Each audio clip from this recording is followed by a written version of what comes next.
I'm a suspect. Hanging with the killers in the projects. Taylor on a barrel, keep quiet. Catch a nigga slipping from behind. OG Bobby Johnson. OG Bobby Johnson. OG Bobby Johnson. OG Bobby Johnson. When nigga out like an outbreak. Chopper start to make the house shake. What's poppin' mouthwash? It's me, Keisha, aka Color Me Pynk, and I am here with this week's All Tea All Shade P-Valley Season 2 Episode 10 review. When I tell y'all a bitch was nervous tonight, 10 minutes prior to P-Valley coming on, I was a nervous wreck. I didn't know what to expect. My stomach was in shambles, my nigga. I have not been this nervous watching a season finale since Game of Thrones. It's been that long. And by the way, I cannot wait for House of the Dragons next Sunday on my birthday. Best birthday gift ever. But I also want to remind you guys that I will be out of town from the 19th to the 23rd, so no reviews, but I will have pre-recorded content for you guys. Now let's get straight into this season finale, because I was wrong about a lot of stuff. A lot of my predictions did not come true, and you know I don't have no problem saying when I'm wrong and when I'm right. Now there were a few things I was right about, but majority of the shit I got wrong. They went left when I was going right, god damn it. Okay, so the episode starts off with Andre and Brittany as arguing, and Haley, aka Autumn, is just standing there watching the whole thing going down with smeared lipstick all on her face. And so Brittany's like, you did this to get back at me. He was like, I sure did, bitch. You deserved it. I caught you sucking another man's cock in her bedroom. So you know, the votes are still coming in for the mayoral win, and so Haley is like, yo, we got to get outside. And he was like, look, give me a minute. And so she kind of looking at him like, okay, you know, you could tell it kind of like hurt her feelings that he wanted to stay back and talk to Brittany, but you know, she a bad bitch, so she had to tuck her feelings in her puss and keep it the fuck moving and play her position. So she was like, you know, why didn't you tell me about your father? Why did you lie to me? He was like, because if I would have told you the truth, you wouldn't have been with me. Point blank and the period. Like, your family already didn't fuck with me. They already thought I wasn't good enough. If they had known that, it really would have been a wrap. He was like, I actually killed for you because I killed my past to be with your ass. So she basically, you know, sitting there stuck on mute, confused, angry, betrayed, sad, all of that shit. And he was like, look, if you want to talk about putting on mask and shit, well, put on one right now, girlfriend, because we got to step the fuck outside, okay? Because I might have won this shit. They all know I'm married, so you got to put on your best mayoral wife face. So they chuck it on outside, child. And I was like, this is a mess. This is a full-blown mess. So then we see Lil Murder in the mirror looking at himself before he heads back on stage. And when he looks in the mirror, he sees all of these different versions of himself. He sees Lil Murder. He sees Big Murder. He sees, you know, the killer Murder. He sees, you know, the murder that only Cliff sees. He sees so many different variables of himself that he's like, which one is the real me? Are these all of me? Like, which one of these men do I want to be? And so I love how they did that. And so he goes out on stage, and Never Scared is playing 7 Pounds of Pressure, his new song, but he tells him to cut the beat. Everybody looking like, okay, nigga, what is going on, sis? Are you gonna sing or not? And he decides to rap the first verse a cappella. And he say that shit right to Maine, who has came back into the club and is standing up front, and he rapped that shit to that nigga like, if you want it, come and motherfucking get it. Now, he didn't tell on himself about murdering Pico, but he basically laid it out there like, you don't want this smoke. You don't want it because it's real over here. So then the beat drops, and out comes Mercedes, and Mercedes kills it. She dances her ass off. She got her mojo back, my nigga. Everything is back working. She twerking. She on the pole. She doing her stunts. She going crazy. She doing flips and shit. It was the performance that we have been waiting on since season 1, episode 1, when she told him that his music was some slaw, honey, or flaw, whatever the fuck it's called.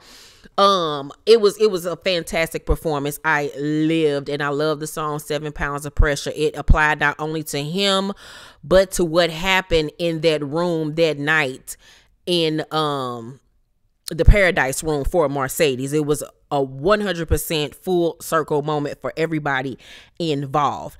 So we find out that Andre didn't win, y'all. He did not win. He is not the new mayor. Patrice Woodbine, old crooked ass, won. I was like, Lord have mercy. I guess it's what happens when you got God on your side, or the devil, who knows. So after losing as, you know, the next upcoming mayor, Andre lets everybody know in his speech that he's actually going to stay in Chucalissa, and he's going to open up a law practice and help the community. And I was like, okay, all right. Okay, what that mean for Brittany though? Because we don't see it for her. We don't want to see her around. Like, what the fuck is going on with that there? I don't know about that, Andre. Once his performance is over, Lil Murda basically says to Main Face, if you don't want to feel that pressure, then I suggest you get the fuck on up out of here. And so Main giving him a look like, all right, nigga, but this shit ain't the fuck over. So, what's his name? Shit. Lil Murda and Mercedes go backstage and they find Uncle Clifford in a heap of tears. And they was just like, damn, like, I'm so sorry, because they just knew Ernestine died.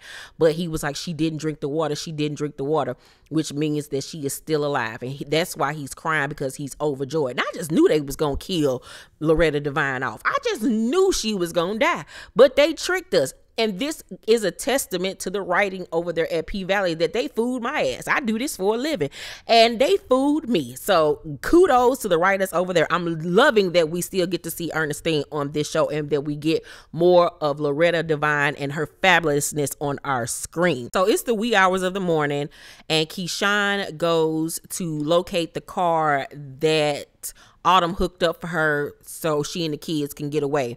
The money from the door is left in the trunk. She got the keys. She got her bag. She's ready to go. She just got to make a quick stop before she go and get the kids and dip on out. But she is ready and prepared to finally make that move and leave. And we're all rooting for Keyshawn. We're rooting for her to get away. But like I said to y'all last week, it's not going to be that easy. It's not going to be that easy for her to just get them kids and go. So I was right about that part. So then we see Lil Murda and Uncle Clifford laying in the bed together, you know, booed up, you know, they just got done, you know, the night before, knocking each other's backs out and shit. And Lil Murda makes a comment about, you know, he going on tour that day. And Uncle Clifford was like, today? And he was like, you know, okay, like he digested the shit, and he was like, you know what, you gotta go, you gotta live in your light, I gotta live in mine, ours just aren't shining together at this moment. He was like, I'm going to cherish what we had behind these walls, because honestly, that is all we could ever be, is inside these walls. Like, I want to be with somebody where I can fully be myself with out in the public, and we all know that you can't do that right now. You know, your career is too important for you to fuck up that, and I won't allow it. Like, you got too much going for yourself. And Lil Murda looking at him like, damn, nigga, you just making all the decisions for us. What about what the fuck I want? And he gets upset, and he was like, shit, I guess I'll just pack up my shit and dip. And so he go in the bathroom and slam the door. And I felt so bad for Lil Murda, because you knew at that moment that he really fucks with Uncle Clifford and want to be with Uncle Clifford, but Uncle Clifford is so busy trying to protect himself and his heart, and also protect Lil Murda, because he sees that this boy got so much potential to be more than what he is, and that he is destined to be a star, and he doesn't want to hold him back from that. So we then see Patrice, baby, at her office. She is the mayor, and I could not fucking believe this. She rips down all of Wayne Cow's posters and everything, and then she goes and sit behind the desk, child, and kick her feet up, and her dumb ass end up tipping the fuck over and falling, child. When I tell y'all, I was over here cracking the hell up. I was like, that's what your evil ass get. So then we see Mercedes at the crib watching Patrice on the news, perpetrating, you know, talking about how she gonna be a good mayor and still be a bishop or whatever the hell she over there lying about nowadays. And she gets a knock on the door, and it's a FedEx package with the photos that Farrah took of her. So she calls Farrah and was like, what am I supposed to do with these posters? And you done gave me this check, child, for $30,000. How did you get this from Coach?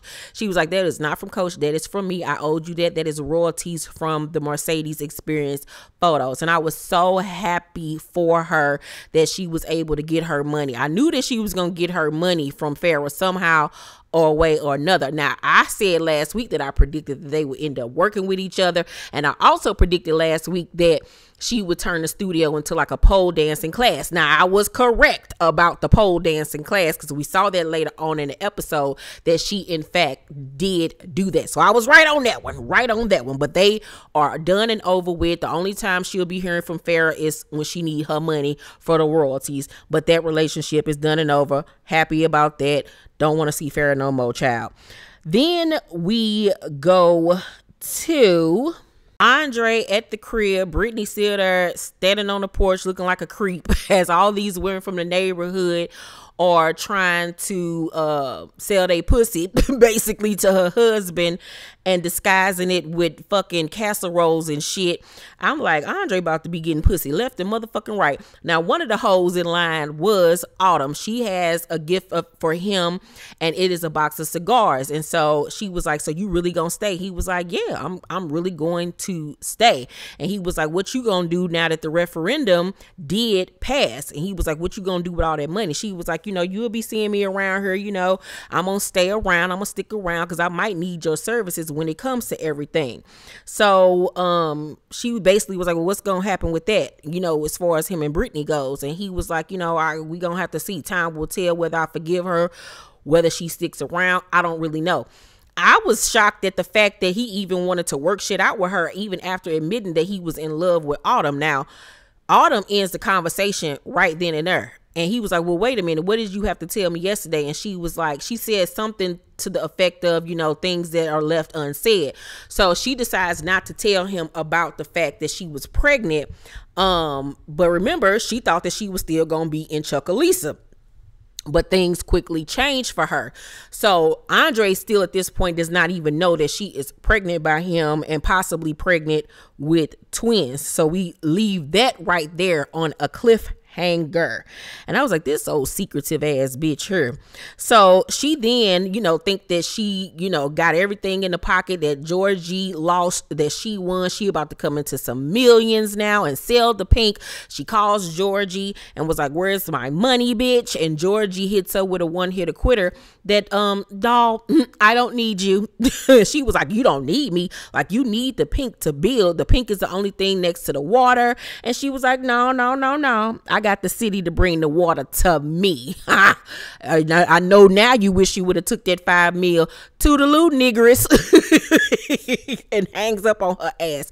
So Autumn is stuck with pie all over her face because she just knew she had it in the bag and played herself. And that's when we find out that Corbin and Wayne Cow are working together and that they're going to build the casino on their land because their land is right next to the water. Now, remember that episode when Uncle Clifford visited Corbin and he was trying to get that water to work out that pipe, and it ended up working. So that was Uncle Clifford working on putting that bug in his ear that you don't even need me.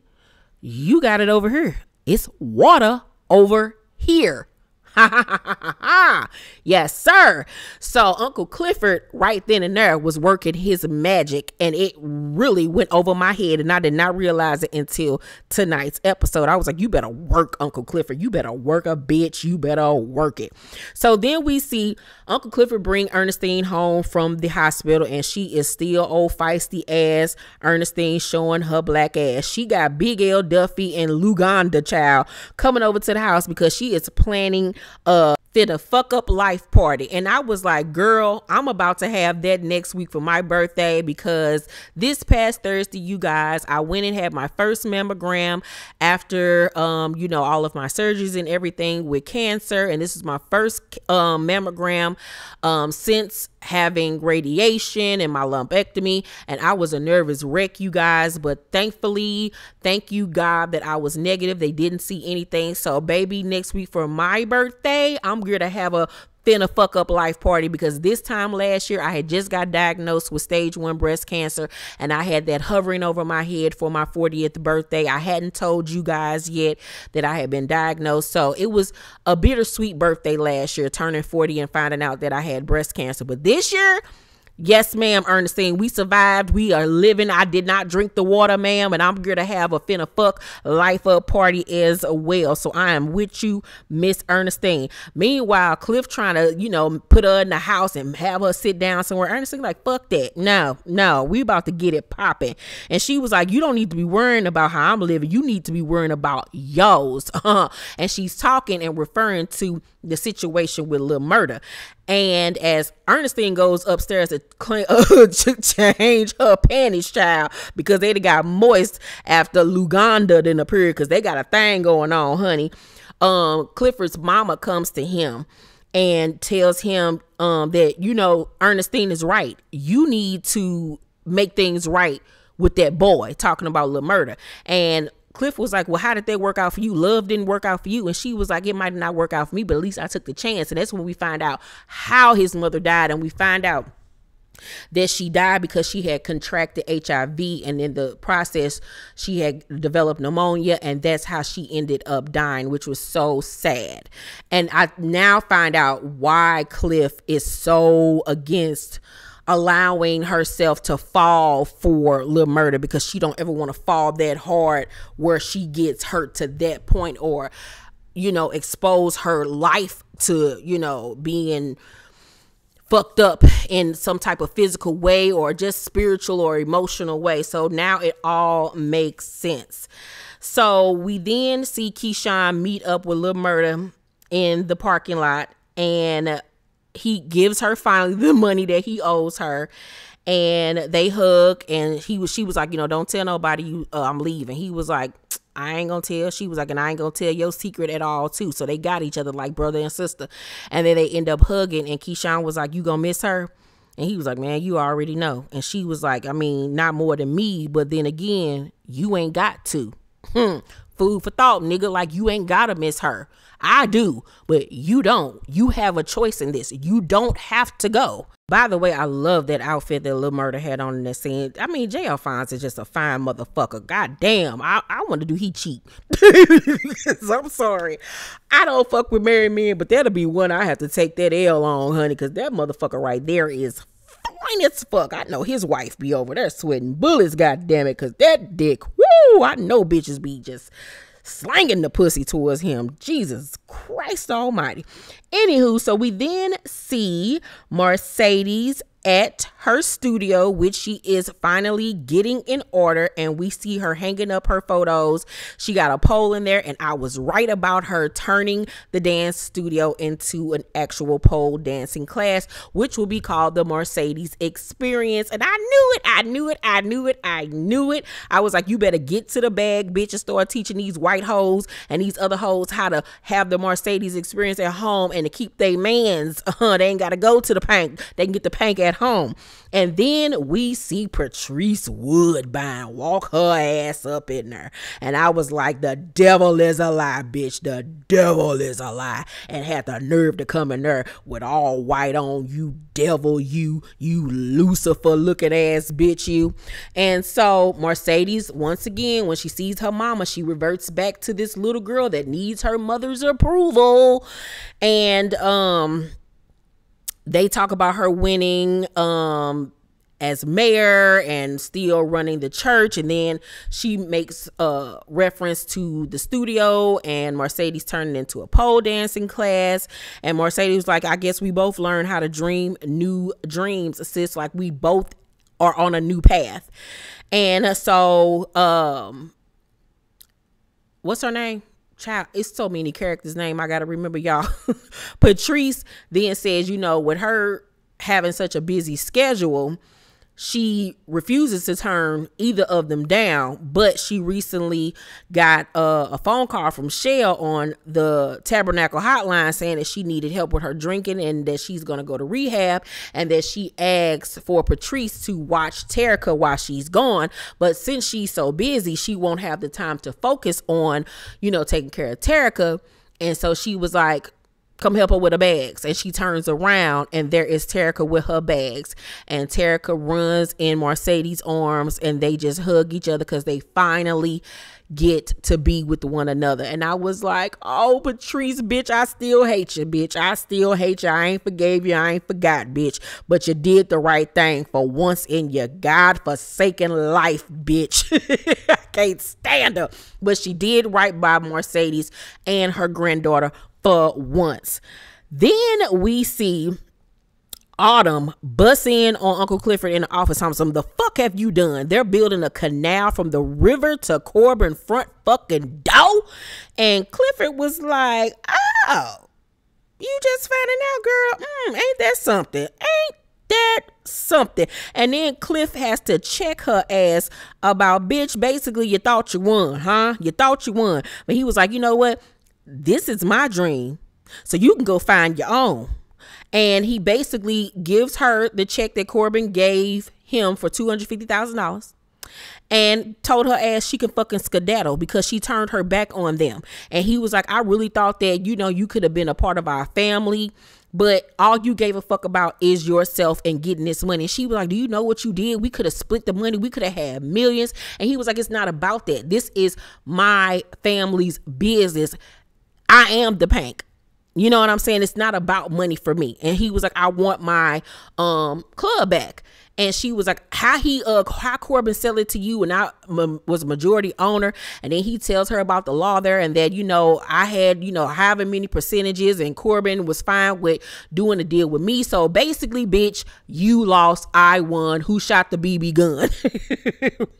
And so she was like, you know what? I'm going to need more than just a Birkin bag and this money. I'm going to need some interest. And it's like, damn, bitch, you so motherfucking ruthless and money hungry. You just a bitch. Like, god damn, Haley, like, is there any like loyalty or love inside of you?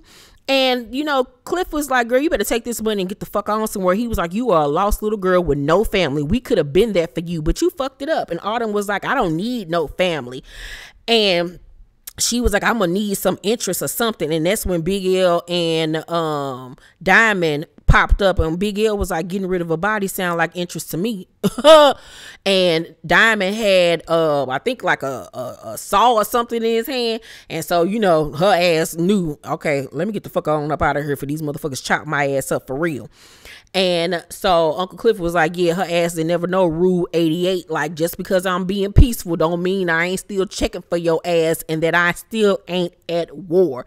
And it was just really sad to me how Autumn went out, because I was like, damn, girl, you was just, ugh. I've been telling y'all all season while y'all was all in the comment section, well, she did save the Pynk. That bitch is a bitch, is a bitch, is a bitch. And they proved it, how ruthless her ass was this episode. So then we see Keyshawn go to her sister's house to pick up the kids. And lo and behold, her stepmother Shanice opens the door, and she was like, you know, where the kids at? And she was like, oh, you know, Derek didn't know that you had so many errands to run. So, you know, he came to pick up the kids. And her sister come down the steps like, I'm so sorry, but, you know, she's scared of her mama. She over there getting her ass beat too, and got a whole bunch of kids and shit. And Keyshawn looking like, you motherfuckers didn't play me again. Like, I don't got nobody I can fucking trust outside of the people at the Pynk. Like, oh my God, I knew that this shit wasn't gonna go down as smooth as she thought it was. So we then see Andre calling Autumn's phone, but it's disconnected. So he's confused by that, but we then see him going to the prison to go visit his father. So I guess he's going to try to build a relationship with him next season. I wonder how that shit going to go, because remember, his daddy was a motherfucker. So I want to see if he's going to still be the same, or has he changed since he's been in jail. We then see Keyshawn walk into her house. Derek is there with the kids, and she was like, you know, Derek, let me explain. He was like, you know, it's somebody here that want to talk to you. Lo and behold, CPS comes out, child, talking about, you know, the bruises and stuff that was found on Regal, and basically she's being blamed for it. Derek, of course, is 100% behind this. He's trying to punish her for trying to escape, because of course he figured everything out. And Keyshawn is standing there like, this cannot be fucking happening to me. This cannot be fucking happening. So the caseworker tells her that she's going to be placed on weekly checkups for 6 months. And she like 6 months, which means she's going to be stuck there in that house with him for 6 months. She's not going to be able to go nowhere. The beatings are going to continue, and she's going to continue to be held hostage. And she loses her shit and just screams at the top of her lung and commits to trying to beat the shit out of Derek. She ends up slapping the police officer. The police officer then ends up having to slam her to the ground, putting his knee in her back, and she's arrested. And Derek ass is standing there, and I wanted to kick his natural white ass. I did not see it going that way. You know, I have been stating since episode 2 that she was going to end up killing him and saving herself. Now, I was right about the fact that she's going to end up saving herself, and I'll talk more about that, but I just knew that Derek was going to end up getting killed in the season finale or episode 9, but they did not kill him off, so I was wrong about that. But he just did nothing but make me hate Derek even more and make me so excited for the day that his ass does die, because that death is going to be so well waited for that we all are going to rejoice like it is Easter Sunday, god damn it. But it's like, damn, Keyshawn can't catch a motherfucking break. So then we see Mercedes introduce Terica to Maine, and Maine acting funny, like he act like he didn't really want to be bothered and shit. And I was looking like, what the fuck is wrong with you with your sexy ass? Meanwhile, Terica trying to throw that look teenage pussy on him and still be a fucking teen mom. I'm like, bitch, you just had an abortion. Sit your little hot ass down somewhere. But he was like, okay, girl, take your ass in the house, bitch. This is my dick, not yours. And so Maine then basically tells her that she basically was being a traitor by performing on stage with Lil Murda. And she was like, look, I ain't got nothing to do with that, with y'all going against them and them going against y'all. This was about the Pynk. That's the only people that I'm, aligned with. But he ain't trying to hear it. He think that she on some traitor shit. And he was like, you need to tell that motherfucking faggot to watch his back. And she was like, don't say no shit like that about Uncle Clifford. He was like, I ain't talking about him.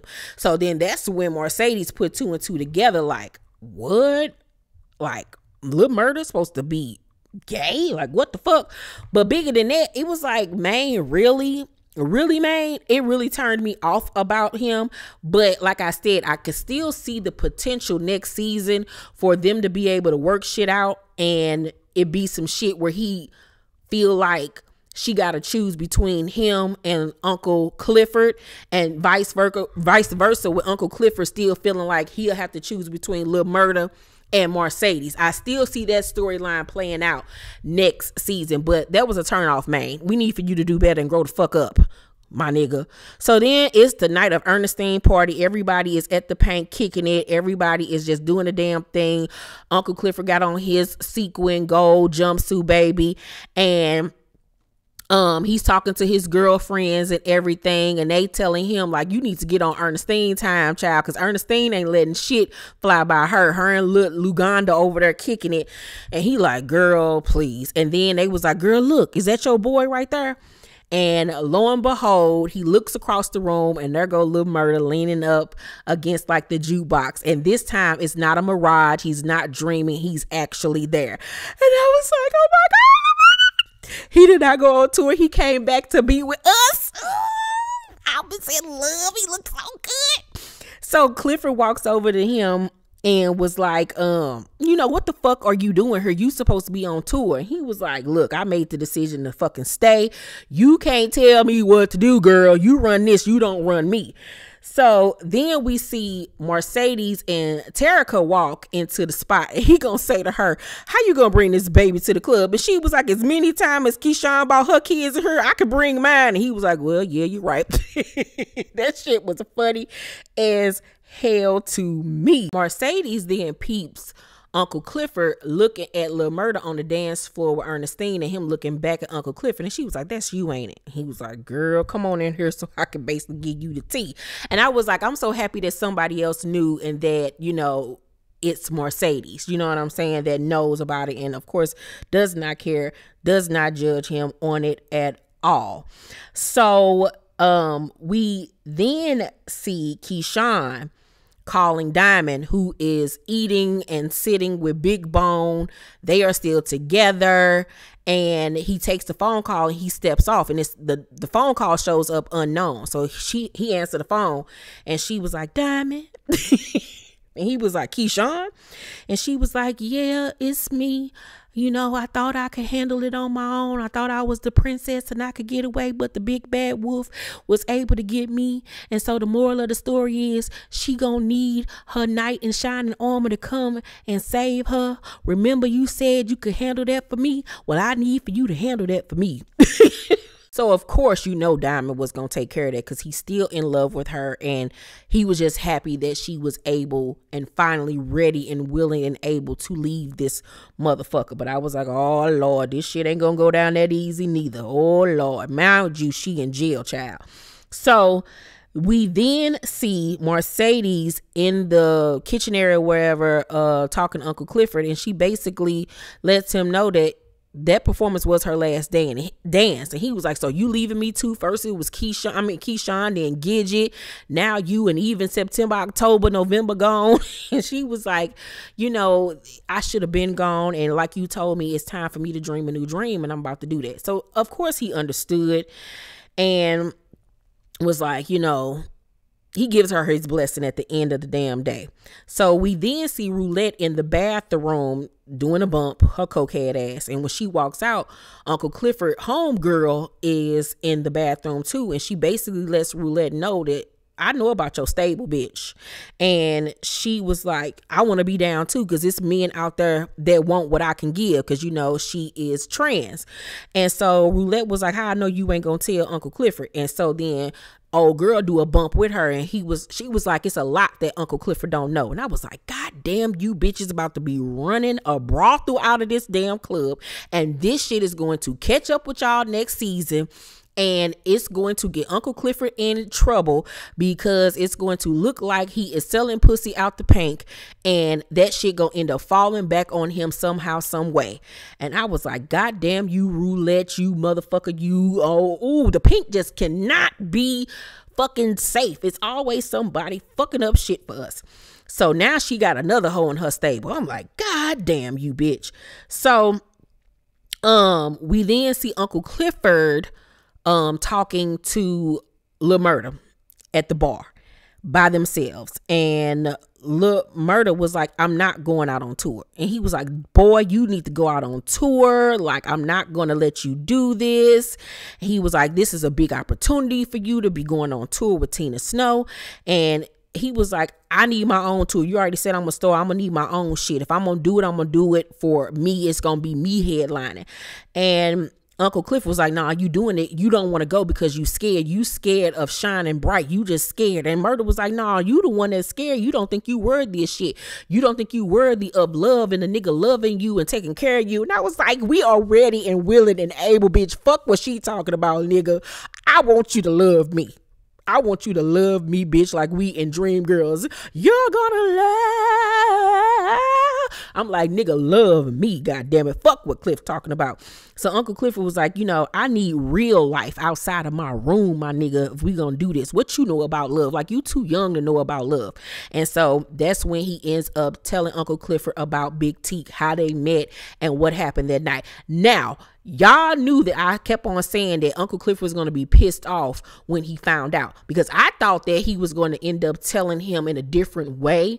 But the way they had him telling Uncle Clifford, he didn't have no choice but to be understanding about it. And I was like, okay, I was wrong about that. But he finally told him, and Uncle Clifford 100% understood.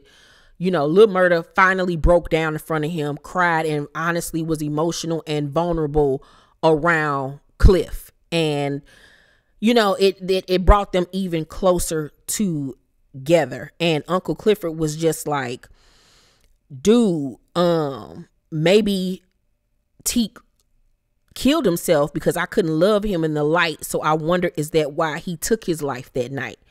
And I was like, damn. And so that, you know, I feel like Teak killing himself really opened up Lil Murda's eyes to the fact that he lost that love because he was unwilling to be who he truly was. And he doesn't want to make that same mistake with Uncle Clifford by living in the dark. Remember going back to season 1. So what? We just gonna suck and fuck in the dark? He don't want to do that no more. He wants to be with him and be open about it and not live in the dark anymore and be open about his love and not lose somebody else because of him trying to keep this secret. So Uncle Clifford was like, I don't want you to wake up one day and regret your choice. He was like, dude, it's my decision. Stop trying to run everything. So then Big L come in, was like, Uncle Clifford, I got to talk to you. Hurry up. So Uncle Clifford rushes out and goes into the office, and Big L shows him their finances and how about $42,000 was taken out of the account and they are in the negative, and they realize that Autumn got their asses. And of course, Uncle Clifford is pissed the fuck off.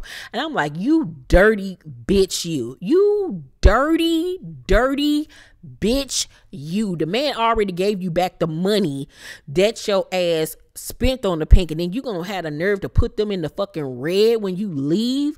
You dusty, dirty, low down, trifling ass bitch, you. So of course Uncle Clifford is pissed the fuck off, and Big L was like, I guess that drug business that we doing, you gonna need it even more now than ever. And he gives Uncle Clifford 2 pills. Uncle Clifford take the pills, child, and he is tripping on whatever, acid E, whatever the fuck. And he is just having a good old time. He goes outside dancing, ain't nothing bothering him, and he vibing to the beat, child. And we then see Autumn getting off the bus in what looks like Chinatown in New York with a bag of money and that white suit, bitch. And everything that she told Keyshawn to do about don't tell nobody where you're going, you disappear, bitch, and you start a new life, she's doing it. But of course, next season, she's going to end up fucking herself over somehow, some way, because remember, she kept on saying, I don't need nobody. I don't need no family. Something's going to end up happening to her next season where she is going to need them. This bitch is pregnant, possibly with twins, and she going to get caught up somehow, some way, and she's going to need them. And that's what's going to end up bringing her ass back to Chucalissa. And, we then see, like I said, Uncle Clifford is high dancing on the dance floor, and Lil Murda comes in behind him and wraps his arms around us. And me and Uncle Clifford was like, it's happening. It's true. It's true. It's damn true. And so he turned around and looked at him like, niggas, you really doing this? And Lil Murda was like, you ain't dreaming. This is real, bitch. And then they end up kissing. And everybody just standing back looking, including his mom's spirit, who is just so happy for him. And they end up having a really passionate kiss in front of everybody. And Lil Murda comes out the closet. He is not willing to continue to live this lie, and I'm just so proud of him. I can't wait though to see next season how this is going to affect his career, the ups and downs of it, how people are going to react to it. Is this going to put him back? I feel like it's going to put him right back at the beginning. The momentum that he gained when people find out that he is gay, I think it's going to put him right back to the beginning, and him having to win the audience over again. Plus everything that happened with Pico and the war that is brewing between him and the other gang or whatever, that's gonna be brewing as well. So it's still so much shit that will be going on in his life. And then we see at the very end of the episode, Diamond head into his car, going in the trunk to get his shit so he can go and kill Derek, and he ends up getting jumped from behind and getting stabbed in the stomach. And he tries to fight back, but he loses again. I'm like, why he always getting beat up? I don't like that. Diamond's supposed to be that nigga. Why y'all always got him getting beat up? So he ends up getting pushed in the trunk. And Big Bone was like, this the dude that killed, Montavious. And he realized that Big Bone was the op and set him up. And so dude got a gun directed at him, and he was like, no, I ain't gonna even do that. It's way too simple for me to just shoot your ass. Like, basically you gotta suffer. And he closes the trunk on Diamond, and that's how the episode ends. Now, as I was saying, as far as Keyshawn is concerned, I feel like next season what's going to end up happening, remember, she's in jail. She asked Diamond to go handle Derek for her. He's now kidnapped, so that won't work. That's out the window now. Keyshawn is going to get out of jail. She's going to be mandated to stay in that house for 6 weeks. And like I said, she's going to have to do it herself. Because I was like, why would they have Diamond be the one to kill Derek? That goes against everything that they had literally built up this season, with her having to get rid of Derek on her own. And I still stand beside that. She's gonna have to get rid of Derek on her own. She's gonna have to be the one that pulled that trigger. She can't have no white knight come save her. It goes against everything that they built up. So I do appreciate the fact that you know, for storyline purposes, Diamond was kidnapped, and like I said, she'll be the one that have to do it. But it's fucked up that Diamond is kidnapped. He gonna have to figure out his way out of that shit. And when Uncle Clifford and them find out that he's in fact been kidnapped, because what I feel like they're gonna do is they're gonna take his ass like either to Texas, or they'll still be somewhere in Chucalissa or somewhere having him hemmed up, and they're gonna call Uncle Clifford and them and tell them they want Autumn ass, and then they're gonna have to find Autumn ass, because she gonna have to deal with what the fuck she did regarding Montavious. Now mind you, she gonna be pregnant as well, so child, it's gonna be a mess. But I'm so happy that next season Uncle Clifford and Lil Murda will be together, but they still gonna have trials and tribulations, because like I said, he's gonna have to deal with all the backlash from him being gay and everything, and the fallout from that. Uncle Clifford is over here in the red with no money for the club. He got roulette selling pussy out the club, child. That's gonna be a whole nother problem. Keyshawn done been locked up, child. Derek got CPS involved. He still gotta go. He still gotta die, bitch. Only person that had a really good ending this episode, Uncle Clifford had a half of a good ending, but Mercedes came out on top, and I'm truly happy about that. Corbin ass, you done gave him even more power, and he don't need it at all, because he is already the worst. And the fact that he done linked up with his old janky ass brother that don't even really fuck with him says a lot. And where the other brother at? Where the other redhead at? But overall, I will give the season finale of P-Valley a 10. Like I said, where I thought they was going to go right, they went left. They fooled me with a lot of shit. It was still a lot of cliffhangers and open storylines and new storylines set up for next season. I know everybody is worried about why haven't they been renewed for season 3. I feel like the reason why they haven't been renewed for season 3 yet is because contract negotiations are still pending. I feel like not contract negotiations with the actors, but I feel like with Katori. That's the only reason why there would be a holdup. I cannot see Stars getting rid of P-Valley. The season premiere tripled what the season premiere did season 1. I think season 1 they probably averaged about almost like, I want to say it was like 300,000 to 500,000 views, whereas the season premiere for season 2 they had 4.5 million, which is huge numbers. Their numbers actually beat out Force's number for a new show, because Force debuted at 3.3 million, which was the highest grossing series premiere for Stars. So I don't see them getting rid of P-Valley at all. They would be fools to actually do that and possibly risk Katori going to a different network. That would be absolutely ridiculous. I feel like we will be hearing news at some point soon about them getting renewed for season 3. So I don't have anything to fret about. Like I said, Stars couldn't be that fucking stupid, but then again, who knows? Niggas is dumb at the end of the day. Overall, I will give season 2 of P-Valley 10 out of 10. A+, great season. So excited for season 3. The writing, the acting, everything was superb. The twists, the turns, the music, the dancing, the love stories, the drama, the action, everything was on point. Katori and the whole entire cast did the damn thing with P-Valley season 2. It was well worth the wait. Hopefully, like I said, these contract negotiations will not hold up production, you know, because honestly, truly, they should be starting production within like the next few months, honestly, so they can be on time to bring out season 3 next summer. But we shall see. Let me know what y'all thought about the season finale down below in the comment section. Let's talk. Make sure to thumbs up this video, like and subscribe, and hit that notification bell button. I love you guys, and I'll see you on the next video. Bye.